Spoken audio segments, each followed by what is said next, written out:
अस्सलाम वालेकुम dear parents, कैसे हैं आप। उम्मीद करती हूँ बिल्कुल खैरियत से होंगे। आज आपके बच्चे ने क्लास में नून से शुरू होने वाले बहुत से नए अल्फाज सीखे हैं, कुछ कहानी के ज़रिए और कुछ नई तस्वीरों के ज़रिए।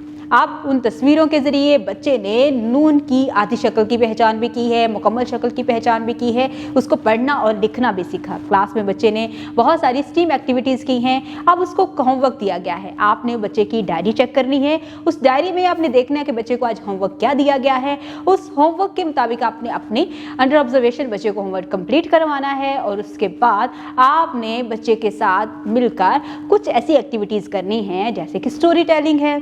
आप बच्चों से वो कहानी सुने जो कि बच्चे ने स्कूल में सुनी थी, या इसके अलावा भी आपको कोई कहानी आती है जिसमें नून से नए अल्फाज आप इस्तेमाल करते हुए कहानी क्रिएट करके बच्चों के साथ सुना सकते हैं। ख़ासतौर पर बेड टाइम पे जब बच्चे हों तब उसको वो कहानी सुनाएं, बच्चे उसमें बहुत ज़्यादा लर्निंग करते हैं। इसके अलावा आपने घर में बहुत सी ऐसी चीज़ें हैं जिनके नाम नून से शुरू होते हैं। आपने बच्चों को उनके नाम याद करवाने हैं और बताना है कि आपके लिए ये रोज़मर्रा इस्तेमाल होने वाला हर्फ है जिसको हम हर रोज़ जैसे नमक या मुख्तलिफ ऐसे नाम हैं वहाँ पर इस्तेमाल करते हैं।